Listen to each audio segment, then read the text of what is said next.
El ladrón del rayo. Primer título de la saga de Percy Jackson y los dioses del Olimpo. De su autor, Rick Riordan. Capítulo 1. Pulverizo accidentalmente a mi profesora de introducción al álgebra. Mira, yo no quería ser mestizo. Si estás leyendo esto porque crees que podrías estar en la misma situación, mi consejo es este. Cierra el libro inmediatamente. Créete la mentira que tu padre o tu madre te contaran sobre tu nacimiento e intenta llevar una vida normal. Ser mestizo es peligroso. Asusta. La mayor parte del tiempo solo sirve para que te maten de manera horrible y dolorosa. Si eres un niño normal que está leyendo esto porque cree que es ficción, fantástico, sigue leyendo. Te envidio por ser capaz de creer que nada de esto sucedió. Pero, si te reconoces en estas páginas, si sientes que algo se remueve en tu interior, deja de leer al instante. Podrías ser uno de los otros. Y en cuanto lo sepas, solo es cuestión de tiempo que también ellos lo presientan, y entonces irán por ti. No me digas que no estás avisado. Me llamo Percy Jackson. Tengo 12 años. Hasta hace unos meses estudiaba interno en la Academia Yancy, un colegio privado para niños con problemas en el norte del estado de Nueva York. ¿Soy un niño con problemas? Sí. Podríamos llamarlo así. Podría empezar en cualquier punto de mi corta y triste vida para dar prueba de ello, pero las cosas comenzaron a ir realmente mal en mayo del año pasado, cuando los alumnos de sexto curso fuimos de excursión a Manhattan. 28 críos tarados y 2 profesores en un autobús escolar amarillo, en dirección al Museo Metropolitano de Arte a ver cosas griegas y romanas. Ya lo sé, suena a tortura. La mayoría de las excursiones de Yancy lo eran, pero el señor Brunner, nuestro profesor de latín, dirigía la excursión, así que tenía esperanzas. El señor Brunner era un tipo de mediana edad que iba en silla de ruedas motorizada. Le clareaba el cabello, lucía una barba desaliñada y una chaqueta de tweed raída que siempre olía a café. Con ese aspecto, imposible adivinar que era guay, pero contaba historias y chistes y nos dejaba jugar en clase. También tenía una colección alucinante de armaduras y armas romanas, así que era el único profesor con el que no me dormía en clase. Esperaba que el viaje saliera bien. Esperaba, por una vez, no meterme en problemas. Anda, que no estaba equivocado. Verás, en las excursiones me pasan cosas malas, como cuando en quinto fui al campo de batalla de Saratoga, donde tuve aquel accidente con el cañón de guerra de la independencia americana. Yo no estaba apuntando al autobús del colegio, pero por supuesto me expulsaron igualmente. Y antes de aquello, en cuarto curso, durante la visita a las instalaciones de la piscina para tiburones en Marine World, le di a la palanca equivocada en la pasarela, y nuestra clase acabó dándose un chapuzón inesperado. Y la anterior... Bueno, te haces una idea, ¿verdad? En aquella excursión estaba decidido a portarme bien. Durante todo el viaje a la ciudad soporté a Nancy Bobofit, la pelirroja pecosa y cleptómana que le lanzaba a mi mejor amigo Grover trocitos de sándwich de mantequilla de cacahuate y ketchup al cogote. Grover era un blanco fácil. Era canijo y lloraba cuando se sentía frustrado. Debía de haber repetido varios cursos, porque era el único en sexto con acné y pelusilla incipiente en la barbilla. Además, estaba lisiado. Tenía un justificante que lo eximía de la clase de educación física durante el resto de su vida, ya que padecía una enfermedad muscular en las piernas. Caminaba raro, como si cada paso le doliera, pero que eso no te engañe, tendrías que verlo correr el día que tocaba enchilada en la cafetería. En cualquier caso, Nancy Bobofit estaba tirándole trocitos de sándwich que se le quedaban pegados en el pelo castaño y rizado, y sabía que yo no podía hacer nada porque ya estaba en periodo de prueba. El director me había amenazado con expulsión temporal si algo malo, vergonzoso o siquiera medianamente entretenido sucedía en aquella salida. Voy a matarla, murmuré. Grover intentó calmarme. No pasa nada. Me gusta la mantequilla de cacahuate. Esquivó otro pedazo del almuerzo de Nancy. Hasta aquí hemos llegado. Empecé a ponerme en pie, pero Grover volvió a hundirme en mi asiento. Ya estás en periodo de prueba, me recordó. ¿Sabes a quién van a culpar si pasa algo? Echando la vista atrás, ojalá hubiera tumbado a Nancy Pobovic de un tortazo en aquel preciso instante. La expulsión temporal no habría sido nada en comparación con el lío en el que estaba a punto de meterme. El señor Brunner conducía la visita al museo. Él iba delante, en su silla de ruedas, guiándonos por las enormes y resonantes galerías, a través de estatuas de mármol y vitrinas de cristal llenas de cerámica roja y negra súper vieja. Me parecía flipante que todo aquello hubiese sobrevivido más de 2000 o 3000 años.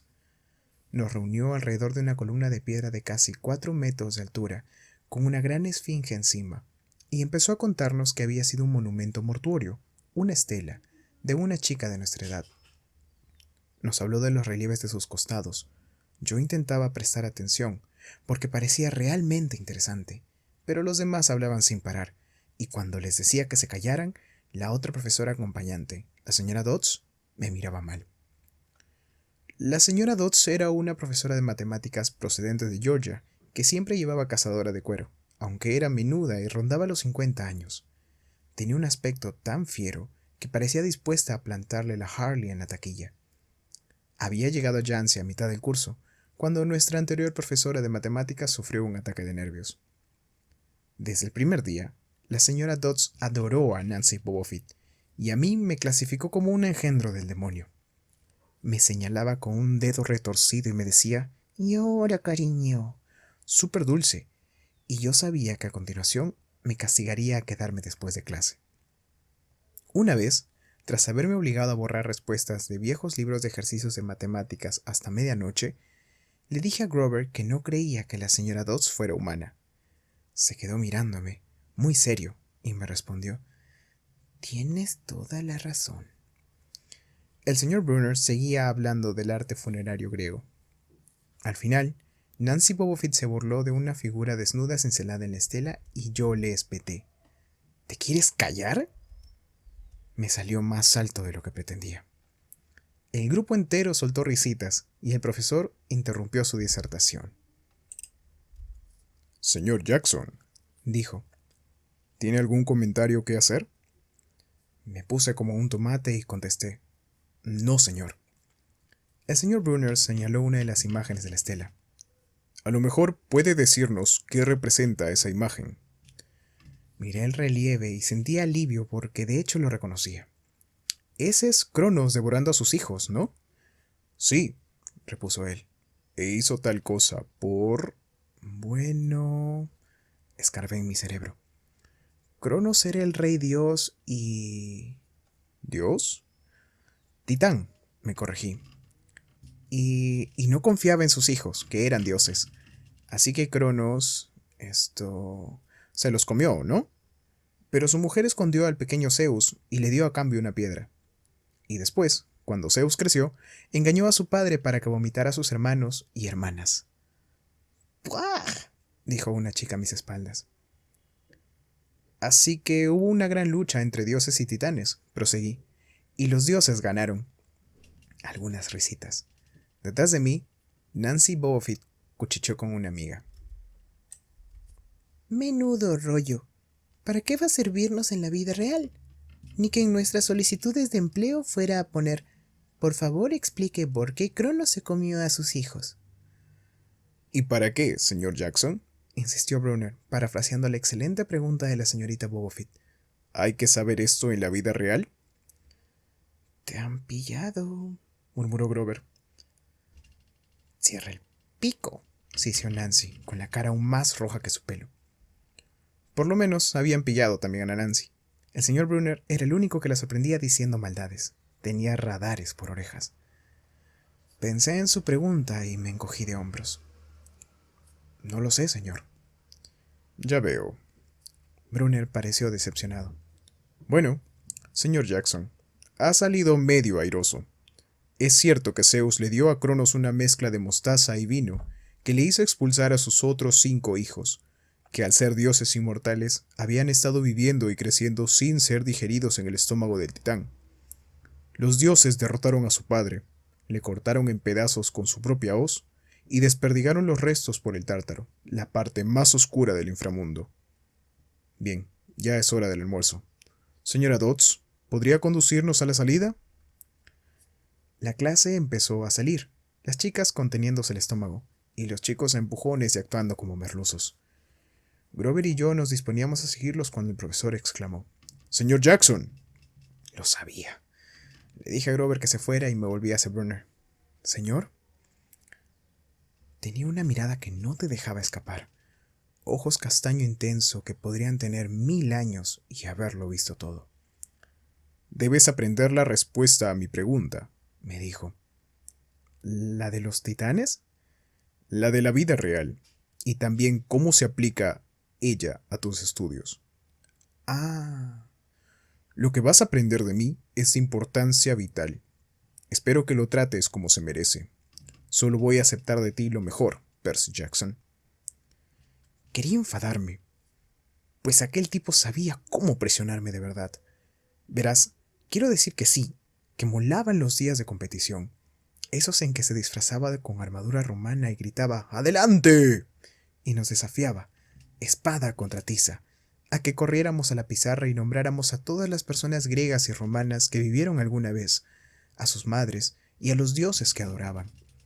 Pero Brunner esperaba que yo lo hiciera tan bien como los demás, a pesar de que soy disléxico y poseo un trastorno por déficit de atención y jamás he pasado de un aprobado. No esperaba que fuera tan bueno como los demás. Esperaba que fuera mejor. Y yo simplemente no podía aprenderme todos aquellos nombres y hechos, y mucho menos deletrearlos correctamente. Murmuré algo acerca de esforzarme más, mientras él dedicaba una triste mirada a la estela, como si hubiera estado en el funeral de la chica. Me dijo que saliera y tomase mi almuerzo. La clase se reunió en la escalinata de la fachada, desde donde se podía contemplar el tráfico de la Quinta Avenida. Se avecinaba una enorme tormenta, con las nubes más negras que había visto nunca sobre la ciudad. Supuse que sería efecto del calentamiento global o algo así, porque el tiempo en Nueva York había sido más bien rarito desde Navidad. Habíamos sufrido brutales tormentas de nieve, inundaciones e incendios provocados por rayos. No me habría sorprendido que fuese un huracán. Nadie más pareció reparar en ello. Algunos chicos apedreaban palomas con trocitos de cookies. Nancy Bobofit intentaba robar algo del monedero de una mujer y, evidentemente, la señora Dodds hacía la vista gorda. Grover y yo estábamos sentados en el borde de una fuente, alejados de los demás. Pensábamos que así no todo el mundo sabría que pertenecíamos a aquella escuela, la escuela de los pringados y los raritos que no encajaban en ningún otro sitio. ¿Castigado?, me preguntó Grover. ¿Qué va? Brunner no me castiga, pero me gustaría que aflojara de vez en cuando. Quiero decir, no soy ningún genio. Grover guardó silencio. Entonces, cuando pensé que iba a soltarme algún reconfortante comentario filosófico, me preguntó: ¿puedo comerme tu manzana? Tampoco tenía demasiado apetito, así que se la di. Observé la corriente de taxis que bajaban por la Quinta Avenida y pensé en el apartamento de mi madre, a solo unas calles de allí. No la veía desde Navidad. Me entraron ganas de subir a un taxi que me llevara a casa. Me abrazaría y se alegraría de verme, pero también se sentiría decepcionada y me miraría de aquella manera. Me devolvería directamente a Yancy. Me recordaría que tenía que esforzarme más, aunque aquella era mi sexta escuela en 6 años, y probablemente fueran a expulsarme otra vez. Era incapaz de volver a soportar esa mirada. El señor Brunner apartó su vehículo al final de la rampa para paralíticos. Masticaba apio mientras leía una novela en rústica. En la parte trasera de la silla tenía encajada una sombrilla roja, la que hacía parecer una mesita de terraza motorizada. Me disponía a abrir mi sándwich cuando Nancy Bobofit apareció con sus desagradables amigas. Supongo que se habría cansado de desplumar a los turistas, y tiró la mitad de su almuerzo a medio comer sobre el regazo de Grover. «Vaya, mira quién está aquí», me sonrió con los dientes torcidos. Tenía pecas naranja, como si alguien le hubiera pintado las mejillas con spray. Intenté mantener la calma. El consejero de la escuela me había dicho 1.000.000 de veces: «Cuenta hasta 10, controla tu mal genio». Pero yo estaba tan cabreado que me quedé en blanco, y a continuación oí un revuelo y estrépito de agua. No recuerdo haberla tocado, pero lo siguiente que vi fue a Nancy sentada de culo en medio de la fuente gritando: «Percy me ha empujado, ¡Ha sido él! La señora Dodds se materializó a nuestro lado. Algunos chicos cuchicheaban. ¿Has visto? El agua.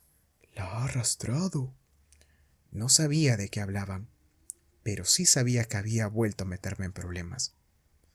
En cuanto la profesora se aseguró de que la pobrecita Nancy estuviera bien y le hubo prometido una camiseta nueva en la tienda del museo, se centró en mí. Había un resplandor triunfal en sus ojos, como si por fin yo hubiese hecho algo que ella llevaba esperando todo el semestre. ¿Y ahora, cariño? Lo sé, musité. Un mes borrando libros de ejercicios. Pero no acerté. Ven conmigo, ordenó la mujer. Espere, intervino Grover. he sido yo. Yo la he empujado. Me quedé mirándolo, perplejo. No podía creer que intentara cubrirme. A Grover la señora Dodds le daba un miedo de muerte. Ella le miró con tanto desdén que a Grover le tembló la barbilla. Me parece que no, señor Underwood, replicó. Pero usted se queda aquí.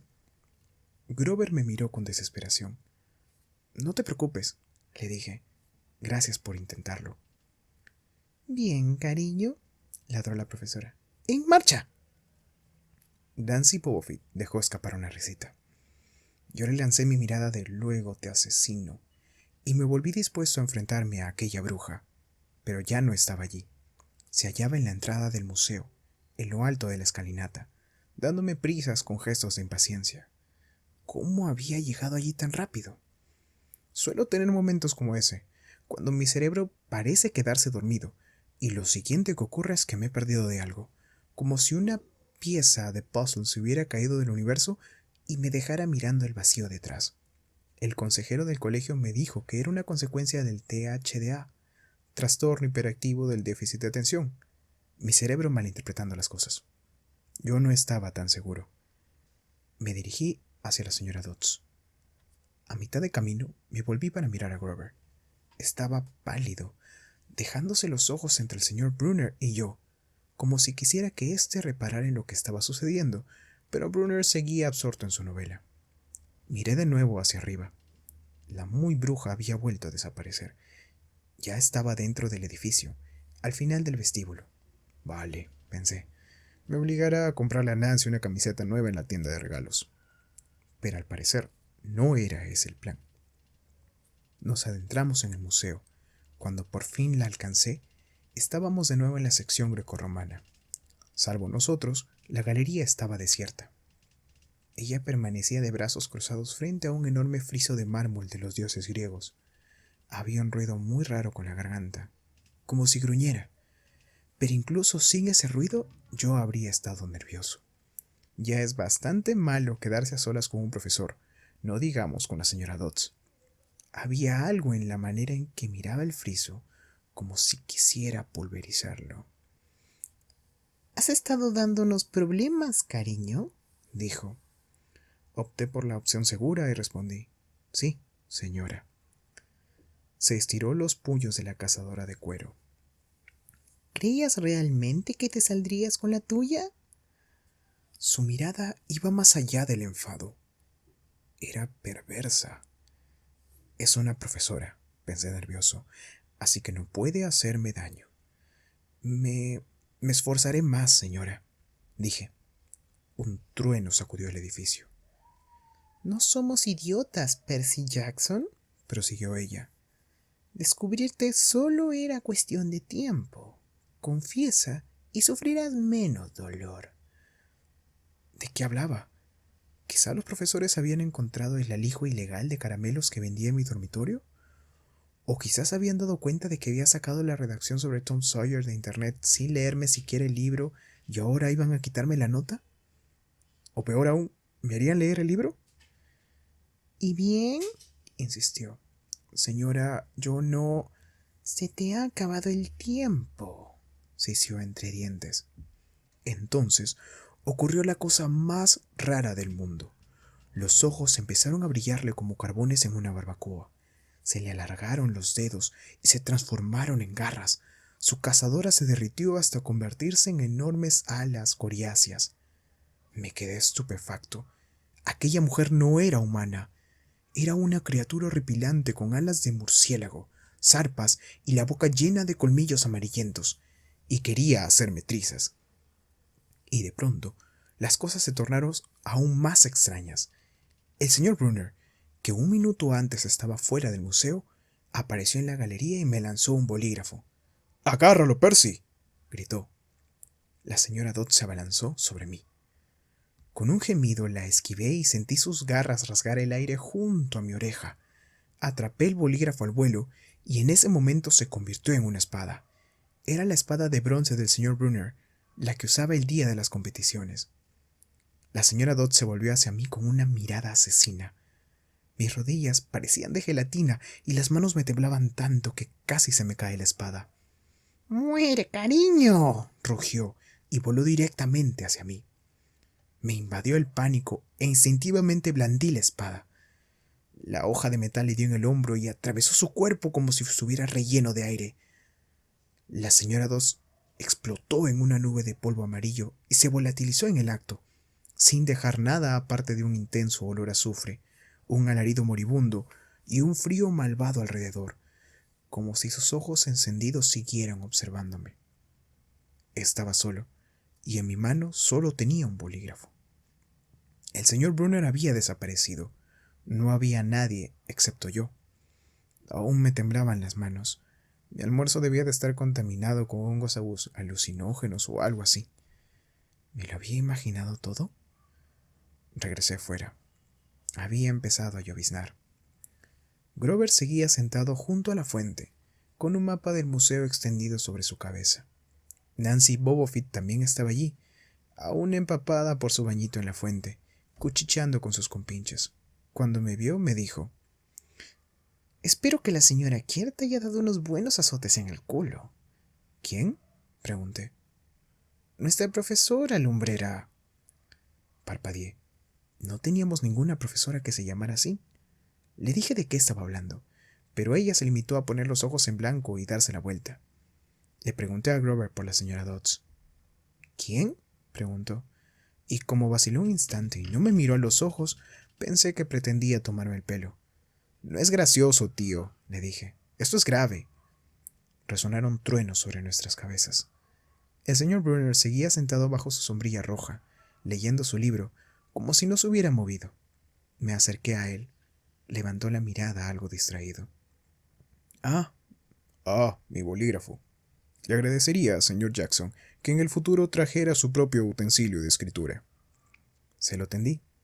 Ni siquiera había reparado en que seguía sosteniéndolo. «Señor», dije, «¿dónde está la señora Dodds?». Él me miró con aire inexpresivo. «¿Quién?». «La otra acompañante, la señora Dodds, la profesora de introducción al álgebra». Frunció el entrecejo y se inclinó hacia adelante, con un gesto de ligera preocupación. «Percy, no hay ninguna señora Dodds en esta excursión. Que yo sepa, jamás ha habido ninguna señora Dodds en la Academia Yancy. ¿Te encuentras bien?». Capítulo 2. 3 ancianas tejen los calcetines de la muerte.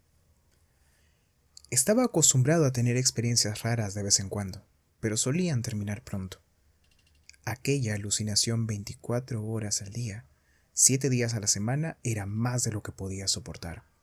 Durante el resto del curso, el colegio entero pareció dispuesto a jugármela. Los estudiantes se comportaban como si estuvieran convencidos de que la señora Kerr, una rubia alegre que no había visto en mi vida hasta que subió al autobús al final de aquella excursión, era nuestra profesora de introducción al álgebra desde Navidad. De vez en cuando yo sacaba a colación a la señora Dodds, buscando pillarlos en falso, pero se quedaban mirándome como si fuera un psicópata, hasta el punto de que casi acabé creyéndolos. La señora Dodds nunca había existido. Casi. Grover no podía engañarme. Cuando le mencionaba el nombre Dodds, vacilaba una fracción de segundo antes de asegurar que no existía, pero yo sabía que mentía. Algo estaba pasando. Algo había ocurrido en el museo.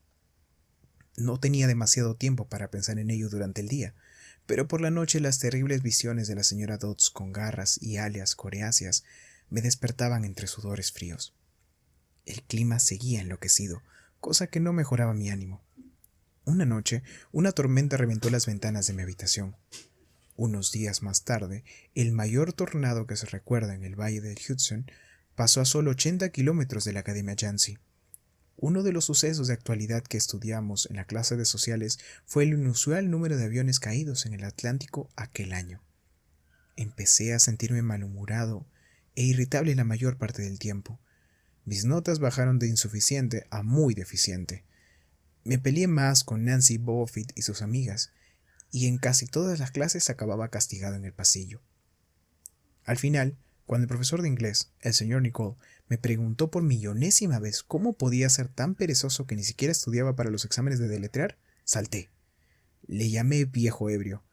No estaba seguro de qué significaba, pero sonaba bien. A la semana siguiente, el director envió una carta a mi madre, dándole así rango oficial. El próximo año no sería invitado a volver a matricularme en la Academia Yancey. Mejor, me dije, mejor. Quería estar con mi madre en nuestro pequeño apartamento en el Upper East Side, aunque tuviera que ir al colegio público y soportar a mi detestable padrastro y sus estúpidas partidas de póker. No obstante, había cosas de Yancey que echaría de menos. La vista de los bosques desde la ventana de mi dormitorio, el río Hudson en la distancia, el aroma a pinos. Echaría de menos a Grover, que había sido un buen amigo, aunque fuera un poco raro. Me preocupaba cómo sobreviviría el año siguiente sin mí. También echaría de menos la clase de latín, las locas competiciones del señor Brunner y su fe en que yo podía hacerlo bien.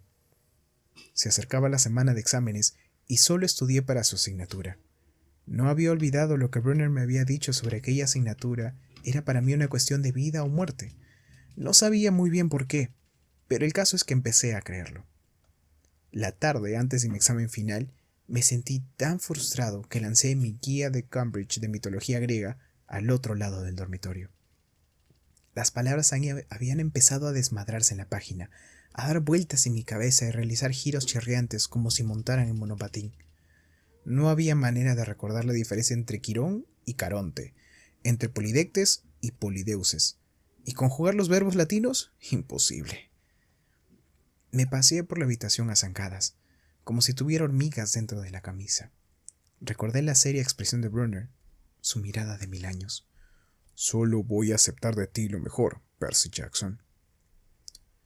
Respiré hondo y recogí el libro de mitología. Nunca le había pedido ayuda a un profesor. Tal vez si hablaba con Brunner, podría darme unas pistas. Por lo menos tendría ocasión de disculparme por el muy deficiente que iba a sacar en su examen. No quería abandonar la Academia Yancey y que él pensara que no lo había intentado. Bajé hasta los despachos de los profesores. La mayoría se encontraban vacíos y a oscuras, pero la puerta del señor Brunner estaba entreabierta y la luz se derramaba por el pasillo. Estaba a 3 pasos de la puerta cuando oí voces dentro. Brunner formuló una pregunta y la inconfundible voz de Grover respondió: «Preocupado por Percy, señor». Me quedé inmóvil. No acostumbro escuchar detrás de las puertas, pero a ver quién es capaz de no hacerlo cuando oyes a tu mejor amigo hablar de ti con un adulto. Me acerqué más, centímetro a centímetro. «Solo este verano», decía Grover. «Quiero decir, hay una benévola en la escuela. Ahora que lo sabemos seguro, y ellos lo saben también». «Si lo presionamos, tan solo empeoraremos las cosas», respondió Brunner. «Necesitamos que el chico madure más». «Pero puede que no tenga tiempo. La fecha límite del solsticio de verano». «Tendremos que resolverlo sin Percy. Déjalo que disfrute de su ignorancia mientras pueda». «Señor, él la vio». «Fue producto de su imaginación», insistió Brunner. «La niebla sobre los estudiantes y el personal será suficiente para convencerlo». «Señor, yo no puedo volver a fracasar en mis obligaciones». Grover parecía emocionado. «Usted sabe lo que significaría». «No has fallado, Grover», repuso Brunner con amabilidad. «Yo tendría que haberme dado cuenta de qué era. Ahora preocupémonos solo por mantener a Percy con vida hasta el próximo otoño». El libro de mitología se me cayó de la mano. y resonó contra el suelo. El profesor se interrumpió de golpe y se quedó callado. Con el corazón desbocado recogí el libro y retrocedí por el pasillo. Una sombra cruzó el cristal iluminado por la puerta del despacho, la sombra de algo mucho más alto que Brunner en su silla de ruedas, con algo en la mano que se parecía sospechosamente a un arco. Abrí la puerta contigua y me escabullí dentro. Al cabo de unos segundos, oí un suave clop, clop, clop, como de cascos amortiguados, seguidos de un sonido de animal olisqueando, justo delante de la puerta. Una silueta grande y oscura se detuvo un momento delante del cristal y prosiguió. Una gota de sudor me resbaló por el cuello. En algún punto del pasillo, el señor Brunner empezó a hablar de nuevo. «Nada», murmuró. «Mis nervios no son lo que eran desde el solsticio de invierno». «Los míos tampoco», repuso Grover. «Pero habría jurado...» «Vuelve al dormitorio», le dijo Brunner. «Mañana tienes un largo día de exámenes». «No me lo recuerde». Las luces se apagaron en el despacho. Esperé en la oscuridad lo que pareció una eternidad. Al final, salí de nuevo al pasillo y volví al dormitorio. Grover estaba tumbado en la cama, estudiando sus apuntes de latín como si hubiera pasado allí toda la noche. Me dijo con cara de sueño. ¿Estás listo para el examen? No respondí. Tienes un aspecto horrible. Puso ceño. ¿Va todo bien? Solo estoy cansado. Me volví para ocultar mi expresión y me acosté en mi cama. No comprendía qué había escuchado allí abajo. Quería creer que me lo había imaginado todo, pero una cosa estaba clara. Grover y el señor Brunner estaban hablando de mí a mis espaldas. Pensaban que corría algún tipo de peligro. La tarde siguiente, cuando abandonaba el examen de 3 horas de latín, colapsado con todos los nombres griegos y latinos que había escrito incorrectamente, el señor Brunner me llamó. Por un momento temí que hubiese descubierto que los había oído hablar la noche anterior, pero no era eso. «Percy», me dijo, «no te desanimes por abandonar Yancy. Es lo mejor». Su tono era amable, pero sus palabras me resultaban embarazosas. Aunque hablaba en voz baja, los que terminaban el examen podían oírlo. Nancy Bobofit me sonrió y me lanzó besitos sarcásticos. «Vale, señor», murmuré. «Lo que quiero decir es que...» Meció su silla delante y atrás, como inseguro respecto a lo que quería decir. «Verás, este no es el lugar adecuado para ti. Era solo cuestión de tiempo». Me escocían las mejillas. Allí estaba mi profesor favorito, delante de la clase, diciéndome que no podía con aquello. Después de repetirme durante todo el año que creía en mí, ahora me salía con que estaba destinado a la patada. «Vale», le dije temblando. No me refiero a eso. Lo confundes todo. Lo que quiero decir es que no eres normal, Percy. No pasa nada por... Gracias, le espeté. Muchas gracias, señor, por recordármelo. Percy... Pero ya me había ido. El último día del trimestre hice la maleta. Los otros chicos bromeaban, hablaban de sus planes de vacaciones. Uno de ellos iba a hacer excursionismo en Suiza, otro de crucero por el Caribe durante un mes. Eran delincuentes juveniles, como yo, pero delincuentes juveniles ricos. Sus papás eran ejecutivos o embajadores o famosos. Yo era un don nadie, surgido de una familia de don nadies. Me preguntaron qué pensaba hacer yo aquel verano, y le respondí que volvía a la ciudad. Me abstuve de mencionar que durante las vacaciones necesitaría conseguir algún trabajo paseando perros o vendiendo suscripciones de revistas, y pasar el tiempo libre preocupándome por si encontraría escuela en otoño. «Ah», dijo uno, «eso mola». Regresaron a sus conversaciones como si yo nunca hubiese existido. La única persona de la que tenía que despedirme era Grover, pero luego no tuve que preocuparme. Había reservado un billete en Manhattan en el mismo autobús Greyhound que yo, así que allí íbamos, otra vez camino de la ciudad.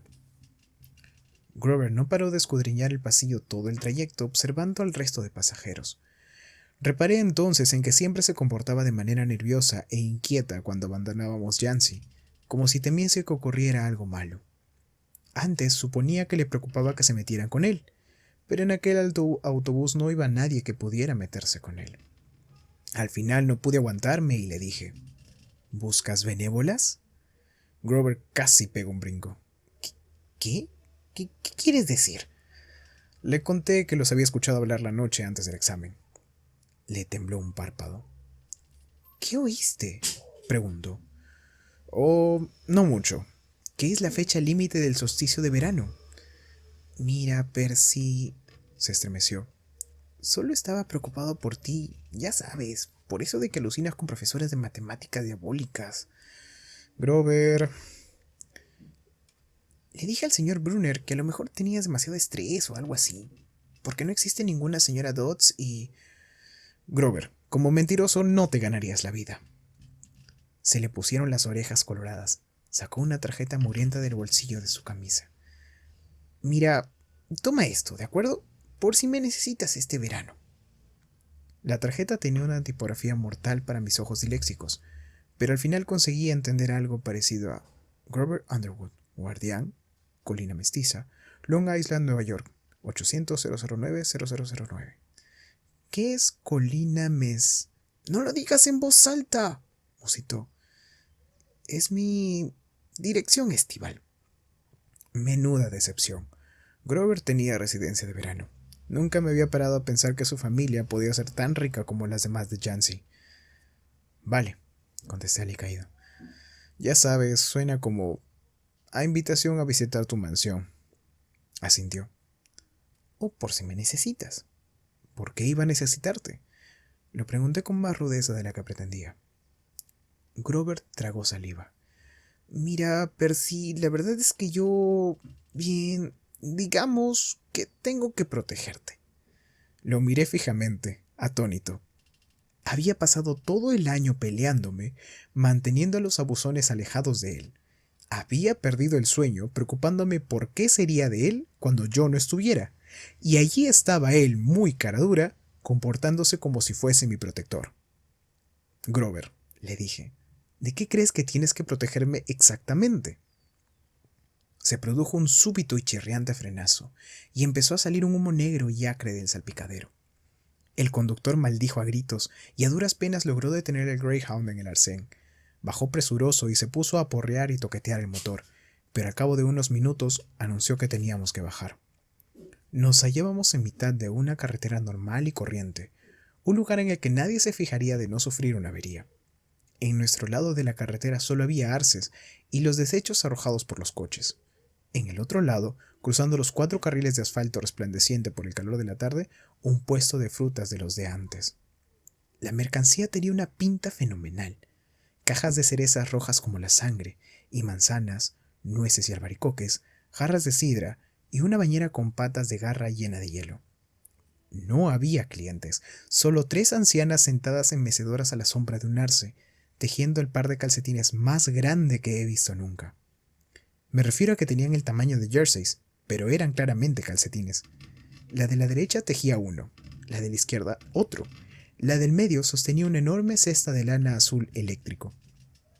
Las 3 eran ancianas, de rostro pálido y arrugado como fruta seca, pelo argentado recogido con cintas blancas y brazos huesudos que sobresalían de raídas túnicas de algodón. Lo más raro fue que parecían estar mirándome fijamente. Me volví hacia Grover para comentárselo y vi que había palidecido. Tenía un tic en la nariz. «Grover», le dije, «oye, dime que no estás mirando. No te está mirando, ¿verdad?» «Pues sí. Raro, ¿eh? ¿Crees que me irán bien los calcetines?» «No tiene gracia, Percy. Ninguna gracia». La anciana del medio sacó unas tijeras enormes, de plata y oro, y los filos largos, como una podadora. Grover sostuvo el aliento. «Subamos al autobús», me dijo. «Vamos». «¿Qué?», repliqué. «Ahí adentro hace 1000 grados. ¡Vamos!». Abrió la puerta y subió, pero yo me quedé atrás. Al otro lado de la carretera, las ancianas seguían mirándome. La del medio cortó el hilo, y juro que oí el chasquido de las tijeras pese a los 4 carriles de tráfico. Sus 2 amigas hicieron una bola con los calcetines azul eléctrico y me dejaron con la duda de para quién serían, si para un Bigfoot o para Godzilla. En la trasera del autobús, el conductor arrancó un trozo de metal humeante del compartimiento del motor. Luego le dio el arranque. El vehículo se estremeció y, por fin, el motor resucitó con un rugido. Los pasajeros vitorearon. ¡Maldita sea!, exclamó el conductor y golpeó el autobús con su gorra. ¡Todo el mundo arriba! En cuanto nos pusimos en marcha, empecé a sentirme febril, como si hubiera contraído la gripe. Grover no tenía mejor aspecto. Temblaba y le castañeteaban los dientes. ¿Grover? ¿Sí? ¿Qué es lo que no me has contado? Se secó la frente con la manga de la camisa. Percy, ¿qué has visto en el puesto de frutas? ¿Te refieres a las ancianas? ¿Qué les pasa? No son como la señora Dodds, ¿verdad? Su expresión era difícil de interpretar, pero me dio la sensación de que las mujeres del puesto de frutas eran algo mucho, mucho peor que la señora Dodds. Dime solo lo que viste, insistió. La de en medio sacó unas tijeras y cortó un hilo. Cerró los ojos e hizo un gesto con los dedos que habría podido ser una señal de la cruz, pero no lo era. Era otra cosa, algo como más antiguo. ¿Le has visto cortar el hilo? Sí. ¿Por qué? Pero incluso cuando lo estaba diciendo, sabía que pasaba algo. Ojalá esto no estuviese ocurriendo, murmuró Grover, y empezó a mordisquearse el pulgar. No quiero que sea como la última vez. ¿Qué última vez? Siempre en sexto, nunca pasan de sexto. Grover, repuse, aunque empezaba a asustarme de verdad. ¿De qué diablos estás hablando? Déjame que te acompañe hasta tu casa. Promételo. Me pareció una petición extraña, pero lo prometí. ¿Es como una superstición o algo así?, pregunté. No obtuve respuesta. Grover, ¿el hilo que la anciana cortó significa que alguien va a morir? Su mirada estaba cargada de aflicción, como si ya estuviera eligiendo las flores para mi ataúd.